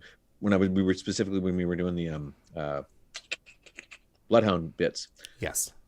And then when we did one episode, it was that same episode. Alex Pappas was assistant directing, and Dion and I were, I think it was Dion and I. Well, I was tied up for sure in one of those little pens, like yes. And we were just fading, and we were going into our like 15th, 16th hour. And Alex said, "Hey, Alex, Dion, you guys gonna make it?" And I just said, "Honestly, Alex, I couldn't tell you. I'm so tired." Or whatever. Okay, calls up. Wow. Got transport and said they were going to move the cars. So they got transport guys to drive our cars to wherever. They put us up in a hotel. They said, "You're not driving home," whatever. They started from then on, like, because locally you're supposed to go home at the end of the night if you're a local actor. Well, we went to bed. We went to work at 3:30 in the morning and wrapped at, like, let's see, so 3:30, 4:30, 5:30, 6:30, 7:30, 8:30, like 10:30 at night. So, other people had worked a 12-hour a day or maybe a 15-hour or whatever it was. We worked like an 18-hour day. 17. So they started putting us up in the hotels. Like, we didn't even have to ask anymore. They drove us. And again, that's not a common thing in the master agreement or whatever it is. But Stargate did it, and they took care of us like family. And yeah, it was awesome. Tremendous. and we're alive and didn't get killed in a car crash driving home sleeping. So there you go. Things happen. You know, oh, yeah. Absolutely. The stress that you put on your body in doing this. Andy Frizzell, talked about, it took 4 hours to get her makeup on as the Wraith Queen. It took 2 to get out. You have to get out of this stuff, and it takes a while if you want to do it properly, because some of the pieces you want to be able to reuse. Oh, you have to. Like the cowls, like they put the major cowl over it, right, and then they put the face on. So you have to save those cowls, because I think I got a quote one time, like the full Unas bodysuit cost around $40,000 US to produce. Yep. Like, it's not cheap. A lot goes into makeup. Oh yeah, that's why in that one episode we played so many characters, because they would throw a different costume on us and we change our physicality. They might change a little bit of makeup. And correct. Whatever. Yeah, but it was. I think the longest makeup was like 4.5 hours for me, somewhere in there, and then an hour to 2 hours to get out easily. It's just crazy. The amount of money that goes into a television show. I have Brian J. Smith's costume here from Stargate Universe, which was modified from a costume that was created for season 5 of Atlantis. They created 3 of these, and the manufacturing cost for each of them was $100,000. Oh my God! $100,000. It's like all the pieces that go into it. I can understand it when that translates to man hours in fabrication. So it's just crazy. Yeah. So. When they sent me down to Santa Monica, they flew me down to Santa Monica for the first full-on body molding, right? I did for Stargate, and that was crazy. Like, I'm standing there, and there's a crew of like 8-10 people, like molding my body in things, in my face and everything. It was just nuts. Is this for the Super Soldier? No. This was for. I didn't even do that for. I was in for Super Soldier. I was just in like the CGI suit with the little ping pong balls. Okay. For the Unas episode, I did the first big one, the Beast of Burden. They had to make it fit my body. Wow! Right? So you had to leave the country in order to do that. Yeah. Now most of the shops up here, like I think Todd Masters ended up taking over Masters FX, but back then there were. Or was it? No, it wasn't Masters FX. Yeah, I did. No, it was Masters FX. It was I went Todd, down to in Santa. Yeah, that's right. But he didn't have a shop open here at the time. That's what it was. So he didn't have a shop here, so he just flew me down there for the day, and it was great. I had a good time. Got to go to Santa Monica, what is it, pier afterwards, and walk the boardwalk, and it was cool. So I was under the impression that you were the Super Soldier alongside Dan Payne in Lost City. That's not you? I was. So you did have the costume at a certain point, fully on. No. They only CGI'd my costume in Lost City. Dan was okay. So when they had me go in a room. I did motion capture for it. Sorry, I did motion capture.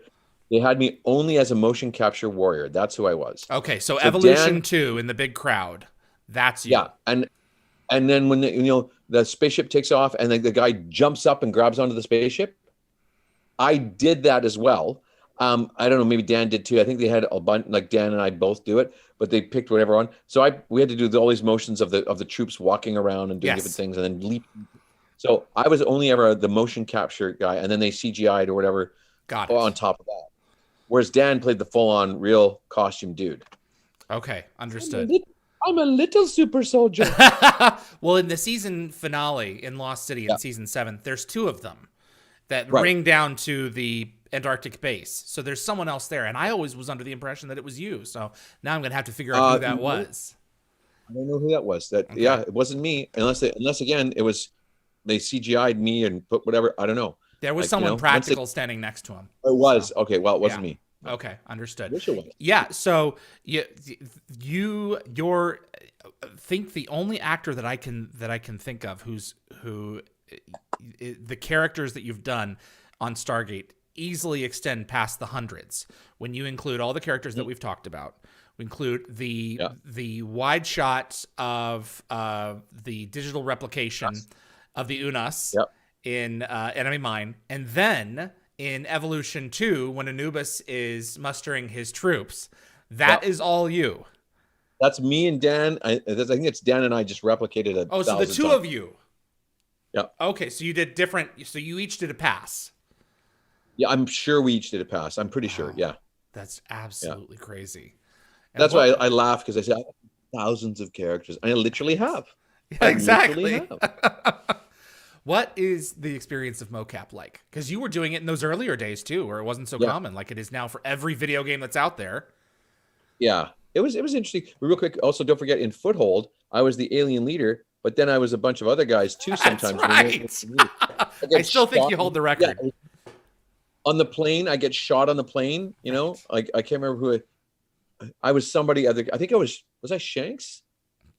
I don't know. I can't remember. Yes, you were Shanks. And Mayborn shot you. Tom shot you. Sit down. That's right. And I go down. Yeah. So I had like, I was that guy. I was the alien leader. And I think I was another one. So I played like 2, 3, or 4 more characters in that too. And my favorite part was like when I got to nuke everybody and just like, yeah, exactly. What did he say? I don't know. He's Harbily Gook. He's That's lobster. Exactly right. I'm taking you with me. You were saying something else. The super soldiers and motion capture. Oh yeah. So motion capture, like that was like, you know, early days, for me at least. And I think early days overall, but it was fun. Like you put on the little leotard, you got a little ping pong balls and they put the little dots on your face and away you go. Right. But like, you got to stay inside the, whatever it's called, the world or the parameter. Yeah. The radius of the cameras. Yeah.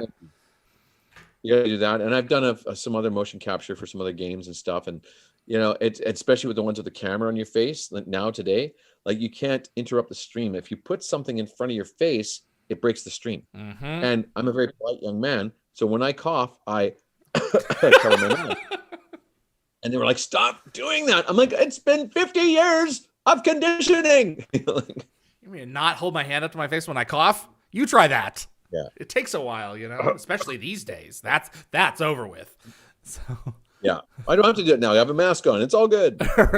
Yeah, I know. That's my issue too. Man, it is a body of work that has to do you proud considering the ongoing success of the franchise.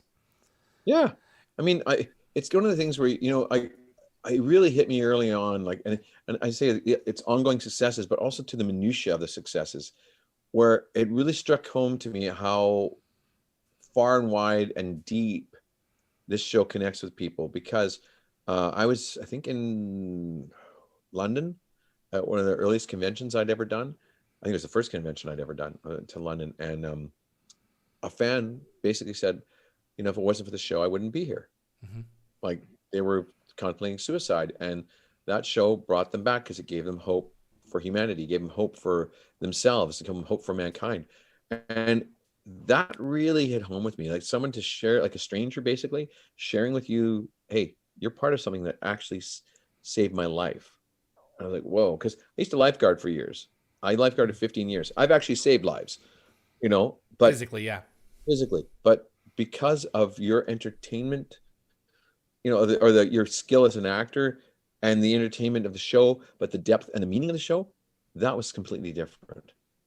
And I was like, whoa, okay, so this goes beyond just people enjoyment and entertainment. This isn't just like vicarious fun, like watching popcorn fluff movie. This is the real deal. And I always knew that, you know, your brain knows that, intellectually you know it, but when you hear it from another human being saying, I literally would have killed myself if this show hadn't given me some hope, I was like, whoa. And I've never forgotten that moment. Never forgotten that moment. Like I say, oh, was it in London? I know it was in London, but it's been so long ago now. It hit me, you know? And I've heard other things where the show has inspired people. It caused people to become writers, actors, to just do better in their lives as a human being, you know? People have met because of the show and married. Yeah. There you go.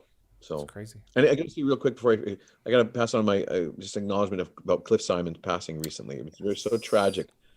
Like, you know, I heard that. I'm even sitting here thinking about it now. I'm just gutted by it. Like, Jesus, like, so horrible. And there's a guy. That guy was a prince. Like, seriously. Like, he was so sweet, so nice, so genuine, so kind, so real, and he wasn't pretentious in the least. You know, he was so real. And God, like, you know, talk about, I don't know, it almost sounds cliche to say he was taken way too soon. Well, he was. Like, you know, he was. And that's just crap, because I remember meeting him at, I think first in London one time and just hanging out, and we didn't really know each other, what each other had done. And he treated me like gold. You know what I mean? So. He was one of the greats, and he deserved every ounce of success that he got in his career. Totally, man. And we shared the swimming background. I wasn't an Olympic swimmer or anything like that, but I competitive swam and lifeguarded, and we hit it off. Like, you know, I really liked it. Oh. Anyway, I just putting it out there. A guy who touched the where that show reached farther out in a different scope for different people, and Cliff was a big part of that. Sci-fi has a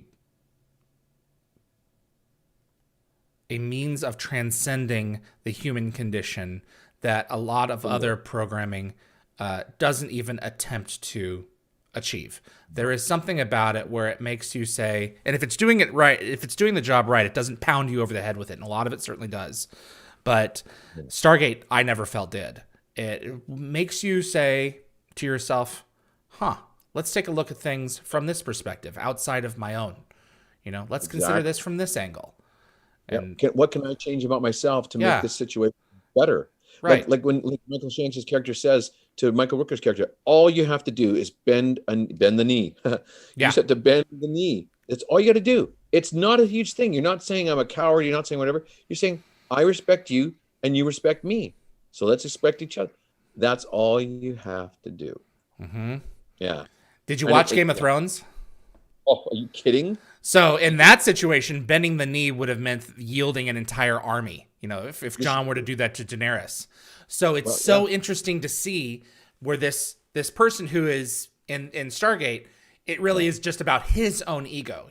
Would you be willing to do this? To get at least to save our lives, let alone the potential possibility of getting what we've come here to get. Yeah, but that's where it goes. Like Michael Rooker's character was like, it was more ego based for him. Correct. And he was willing to sacrifice everybody based on his ego. Yeah. And that's another thing that the show brought to question is the validity and validation of our political leaders or like our military leaders that wanted to engage in reckless wars. And that was that. That was a reckless war. That war that was like, hey, in the face of tens of thousands of people dying, right? We'll just come back and we'll wipe them all out. Wait a minute. Yeah.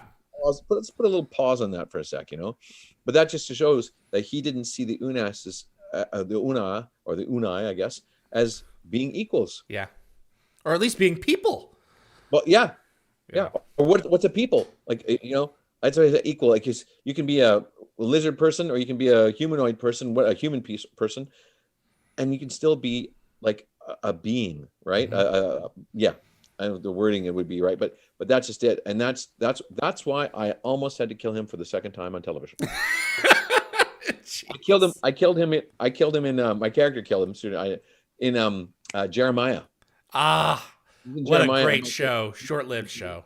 Yeah, and I evacuate all the air in his chamber that he's in, and I suffocate him. I'm like, that's been a while, man. I need to go back and rewatch that. That's a good show. Yeah. By the way. Sorry. Quick, Game of Thrones fan. Huge. My girlfriend and I, huge fiance and I, huge Game of Thrones. She brought me Game of Thrones, the box set afterwards. Yeah. I have in my bar right over there. I have a bottle of Targaryen family Scotch. I'm a huge Scotch fan, and for the final party, we had a big party at our friend's house, and they had all the family banners up and for the final episode. Sorry, you jealous? You should be. I flew back from Grand Prairie, my hometown, and I was in the Calgary airport, and they had Game of Thrones beer and wine. So I bought all this stuff, and that precious Targaryen Scotch, I've held that there since the end of the show, and I'm just like, every so often I crack it up and just put the lid back. Right, measure the bottle. No, just kidding. A little bit here and there, absolutely. Yeah. I have some fan questions if you still have time. Oh, please, I've been chatting away here. If Teresa MC, if you were asked to create your own character for Brad Wright's upcoming we're still in the development phase, SG-4 series, what would you like to come back as if it were up to you? Well, people always say, would you like to be a human and whatever? And I mean, I played a human on Stargate once on Michael the Hippie, Correct. That's cool. But I don't know. I think I probably want to do another alien, almost like a, if there was going to be like a Spock-like character, something working with, the humans, I think that's what I'd like to do. Like do that, be that bridge between races. You know what I mean? Okay. Yeah. Elizabeth Lee wanted to know, what characters do you prefer performing over other types of characters? I suppose that's kind of like a genre question or a... Yeah. You know what? Again, I think I've made my living dying on TV. I talk to Sean Bean. I do the readings of Snowpiercer every once in a while. I do when the other actors don't be there, I help read in the other actors' parts. Anyway, and we had that discussion. I said to him, I said, "You think you're doing pretty good with 23, but I think I've got 38 to 40. So just so you know." And he had a good laugh at that. Deaths, you mean? Yeah, deaths. Sorry, deaths. Yeah. One of the fans at one of the conventions once did me a Stargate or death reel of all the characters, and it was pretty fun. In the 30s even then. So, oh golly, what was I saying now? I was going to tell you a story real quick here, but we were talking about dying on TV. Yes. Anyway, I just make my living dying on TV. I think I've been killed like 40 times or whatever. It's just crazy. You know. Charlotte, how did you survive the prosthetics process? Do you put yourself in a headspace? No, I love it. I don't have to survive anything. I love it. It gets tiresome maybe when you're into your 18th hour, 5th day in a row. Yeah. And as I've gotten older, like Dan and I, we did Aliens Ate My Homework and Aliens Stole My Body. We played Captain Gracker and I played Tar Gibbons. And like my Tar Gibbons character, literally, if you take your hands like that, go over your eyes, that's what I can see. Like little slits. I see nothing from here down at all. Wow. The first one I was in 6-inch drag queen boots, right? Seriously. Wow. And we got rid of those for the second one, thank God. But it was tough. And so the makeup in Stargate, I was younger, it was new, and it was fun and exciting. It was good. I never had a real problem with the Stargate makeup, ever. You get tired, sure. But now as I find I'm getting a little older too, I'm like, oh my God, I got to get this thing on again. I don't have the strength like I used to have. I don't have the endurance.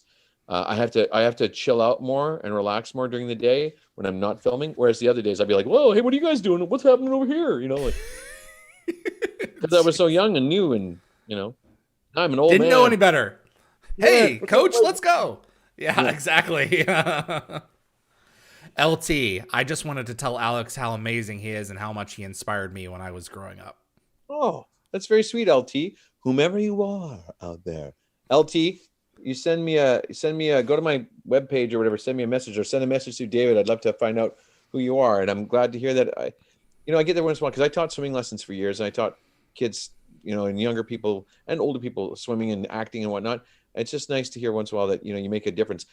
I should have mentioned this. You asked about mentors earlier. Yes. Or Sukumar Nair. Sukumar Nair was my first real acting teacher in Grand Prairie Regional College in Grand Prairie back in like 1984, 85, 86. Anyhow, he was friends with E.R. Braithwaite, who wrote To Sir with Love.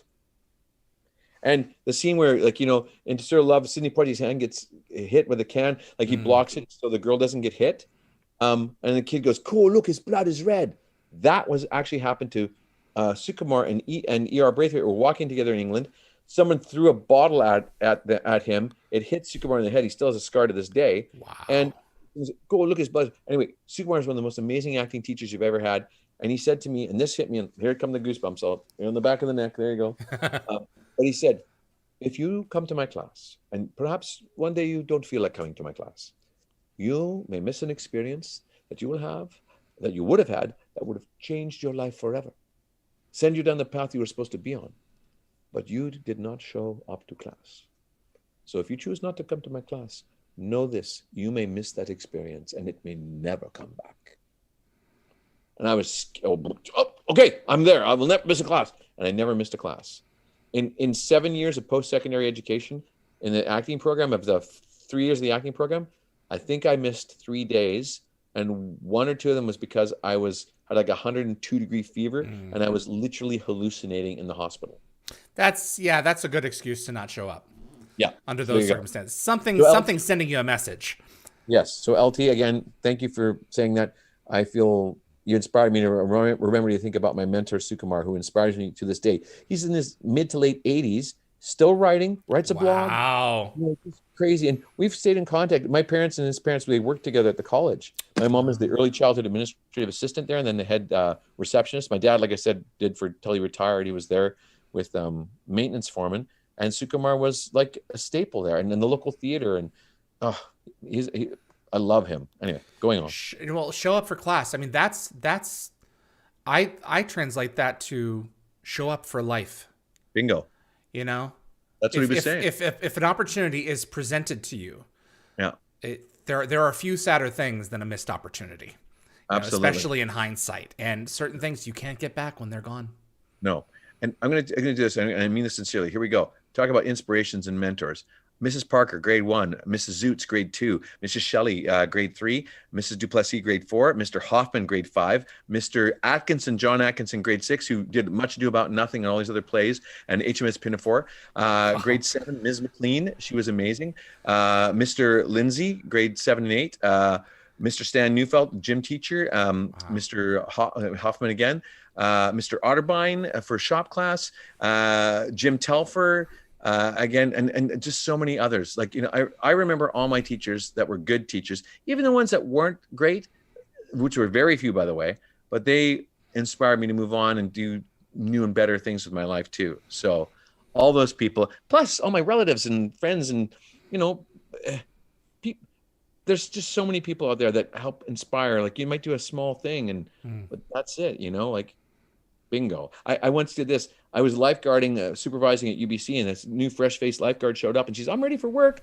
And I said, okay, well, where's your stuff? What do you mean? Well, your whistle. Where's your whistle? And also, oh, I thought we'd give it with us. We're provided. I said, well, you didn't read your package, because it says right in your package, bring this stuff. Bring these and I said to her, like, I looked at her, I said, do you realize, like, a lifeguard going to work without the whistle is like a cop going to work without their gun? And she just, 10 years later, we're walking on the streets of Vancouver, and she says, I've never forgot that, Alex. Never forgot that. Wow. Yeah. Well, thank you. Because when you need it and you don't have it, bingo. A life. Well, what are we going to do? Correct. It goes in your mouth. It's very personal. Like, there may be a spare whistle around here, but, then one other lifeguard has to give up their whistle when they're off deck. And that's the signal for help for each other. And she's just like, oh, my God, I never looked at it like that before. Yep. That's right. There you go. I want to go to something a little lighter for a moment here. Where did it go? It was just on my screen. Oh, Claire wanted to know, have you been baking any more cakes? I'm glad you know what this is. Claire and Lynn, they know my baking habits. My fiance Shannon's an amazing baker, and we were doing a lot of keto this year, and she made all these incredible keto things, and I made a keto cake for her birthday. And I made this chocolate keto cake, and it was amazing, I have to say. But Shannon has the patience to do more of that than I do. You know what I mean? So here, I'm going to show you. She's not going to let me put her on camera, but I'm going to show you this. Here's Shannon here. Just a minute. We had this. This is I don't know if you can see us there. I'm going to take this out. Aww.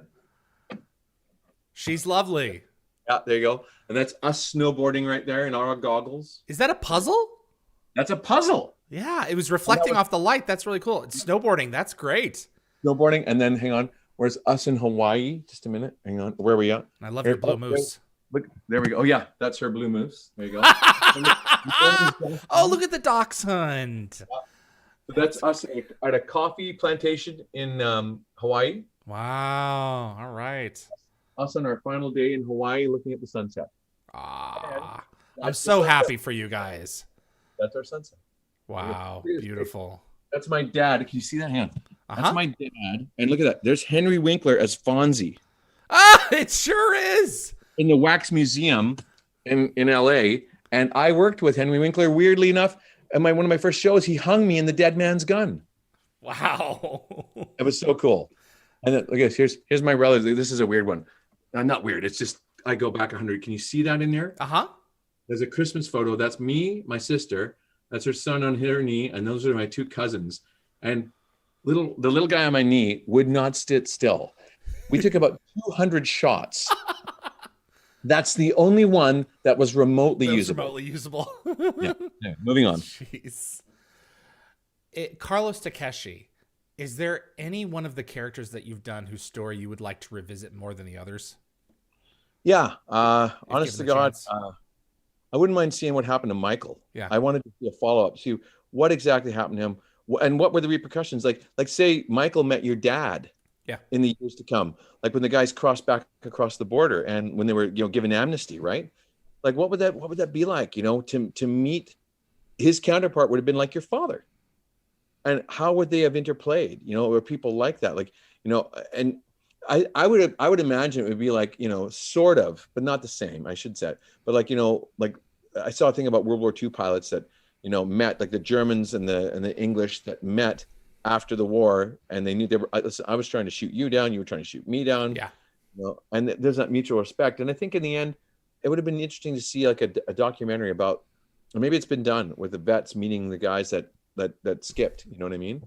So there is one of the things that I've always wanted to. I apologize, this is kind of off topic, but there is a hill. I don't know if it's Hamburger Hill. Yeah. In Vietnam, or if it's another hill, where to this day, at least before COVID, Vietnam War vets go back to this place and see it for the first time. Right. And when they get to the top of the hill, they find out that their tour guides are former Viet Congs who had fought on that hill. Whoa. And, it gives me goosebumps just thinking about, I've been to Pearl Harbor, and me too. The Japanese, there's a huge number of Japanese tourists that go there, and we're all just in silent reverie of everything around us and all the memorials and everything else. There's something to be said for that. Sure. So it's crazy. Yeah. Burned back us as an autograph collector. I'd like to know if and where we could order a signed photograph from you. Oh, that's a good question. Where are they currently available? Probably just sending it through my agent, the Characters. Okay. Timon Stewart at the Characters. Timon Stewart, Tyman Stewart. Yeah, and then I'll give you the address. Here you go. One moment, please. But I'll have to set something up because people keep asking about that, and I'm just so bad. See these little things that we're using, these little things, and these things. I don't do this well. I don't do it well. So, hang on. Anyway, Characters. They're gonna love me that I give this out, but it's number 200, 1505 West 2nd Avenue, Vancouver, BC. Postal code is Victor, like V, 6 H as in Harry, 3 Y as in Yankee, 4 Canada. Okay. Again, number 200, 1505 West 2nd Avenue, Vancouver, BC, V6H3Y4. All right, I've added it to the chat. There you go. Thank you, sir, very much. I do appreciate that. Okay, and let's see here. A very important question, Alex. We're about to wrap this up. Nate Cortorino, where did you get your couch? Where did we get our couch?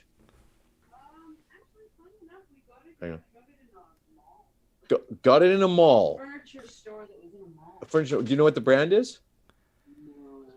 Sorry. It's actually a sectional. There's okay. There you go. It's a sectional. It's attaches over here. But what I love is these things come up and down, and they get, Ooh, there you go. That's some posture changes. Absolutely. Yeah. Oh, there you go. And then just lounging. Very cool. Just lounging. Lounging. Teresa wanted to know: Do you have any? Do you have anything from the sets? Any props or prosthetic pieces? I'll be quite frank. I don't have a lot of that stuff. I still have a pair of sweatpants that I scoffed from the show. And Shannon was like, yeah, I know. And actually, here's the thing. I'm using them. I'm wearing them as part of my costume, my character's costume, in an indie sort of thing that my buddy and I are doing, set in the future and a post-apocalyptic world. So they're still there. They let me take them home because I was into my 18th hour or whatever. And, I was like, they were just like, they gave me something to wear. And they said, just go home. We'll get you clothes later. Mm-hmm. And then she said, don't worry. Just keep them. Who cares? So it's not like you didn't try to return them. There you go. No, but the one thing I have that's in my bedroom that I can't go show you right now. No, that's fine. I've got a helmet from the 13th Warrior. I've got a Viking helmet. Oh, that's real cool. First film I ever did, first real gig I ever got. And I went in for my costume fitting, and they had made the first helmet that day. And they said, hey, do you mind if we try this on you to see what it looks like? I'm like, sure. Are you kidding? And I got one. I don't know if that's the one, but I got one exactly like it. The very simple sort of just helmet like that with the little tiny metal piece over there. Just your little bowl helmet, and wow. That's real cool, man. Especially for your first big gig. God. It was my first real gig. Yeah. Absolutely. Good for you. It was a $130 million movie, and it was the biggest film ever shot in Canada at that point. And I got in, and I was like, yeah, man, right on. And then I met, you talk about princes, Omar Sharif and Antonio Banderas. Oh, Two of the nicest wow. guys I've ever met in your life. Yeah, I've ever met in my life.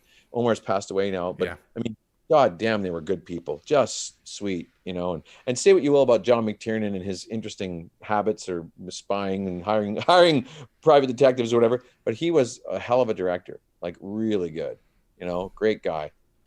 So we always have to be thankful for the lives that we crisscross, and I'm thankful that you've taken the time and have come on and that we've had a chance to cross paths again. This has been really special for me. Thanks. I just want to give a shout out to everybody out there, Claire, Lynn, Tessa, and others who are watching. I know you're there.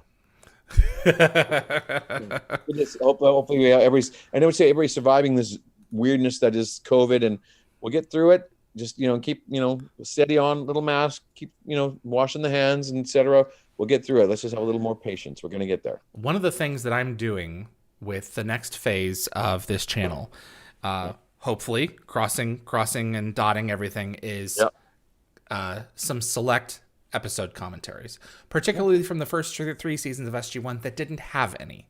Right. And what I would really love doing is having you back with Amber Rothwell and sitting down and doing a commentary over Zoom on 1969. That'd be great. All right. Love it. I'll reach out to her and see if she'd be game. Peace. Sounds good. That's right. Alex, thank you so much for your time. Thank you for sharing your family and your home and your puppers. This has been fantastic, sir. Right on. Thanks, guys. Thanks, everybody out there. I hope everyone's really doing well. And a big hug. That's what I always do to my family. Big hugs. Oy, You take care of yourself, sir. I'll be in touch with you soon. Bye, David. Bye, everybody. Sir. Alex Zahara of Stargate SG-1. Thank you so much for tuning in. It's wonderful to have you. We have merchandise, and I've been working on some new ones lately. Dial the Gate is brought to you every week for free, and we do appreciate you watching, but if you want to support the show further, buy yourself some of our themed swag. We're now offering t-shirts, tank tops, sweatshirts, and hoodies for all ages in a variety of sizes and colors at Redbubble. Checkout is fast and easy, and you can even use your Amazon or PayPal account. Just visit dialthegate.redbubble.com, and thank you for your support. Right now on the docket for next week, we have Rachel Luttrell, who's going to be joining us. I believe, what time is she currently scheduled for? I have her at 12 noon on Sunday the 16th, so 8 days from today. The following week, I currently have scheduled, and this is a great announcement for me. It was one of my personal heroes that I've wanted to have on sit down with for a long time, is, if I've got the button, Pierre Bernard. You may know him from his Recliner of Rage segment on Conan O'Brien. Pierre and I met at a convention in LA a couple 3 years ago. When we had a Stargate exhibit set up, and I had a chance to confess my love for this man. He got to do what so many of us fans would always love to have had, which was a cameo on the show. We're going to talk about his experience on Conan, how this whole opportunity came about, where he said his piece on the Recliner of Rage regarding Daniel Jackson, for better or for worse. And the controversy and fandom surrounding that, and just getting to be a part of Stargate history, particularly with the 200th episode. So Pierre is going to be joining us on the 23rd of May. A few other announcements coming really soon. I got a big green light for the show confirmed just a couple of days ago. Something really, really big has happened. It's not like we're getting Richard Dean Anderson or anything like that. I unfortunately nothing that big. But this should be a pretty reasonable nitro boost for the show, and it's going to be something that I've always wanted to do. It has to do with bringing multiple people in, multiple cast members for a panel. I will say that. And, summer is fast approaching, so I will say that. So those pieces are going to start sliding into place here fairly soon. I can't really say anymore. In fact, I probably said too much. But some big stuff is coming, so I will leave it at that. my moderating team, Summer, Tracy, Keith, Jeremy, Reese, Anthony. You guys are fantastic, and I couldn't make the show work without all of you. With the help of Linda Gabber Fury, who's always keeping me on my toes, and Jennifer Kirby, who's always standing by to assist. You guys are great. I really appreciate your time. If you liked this episode, please consider hitting that like button. It really does boost YouTube's sharing of this file and other similar content in Dial the Gate. We've been on the air now for 7 months, and we've passed 10,000 subscribers. So I'm interested to see where that growth goes next. And there's going to be a lot coming later this year, which will help to fuel that. That's all I've got for you. I think we're all squared away until next weekend.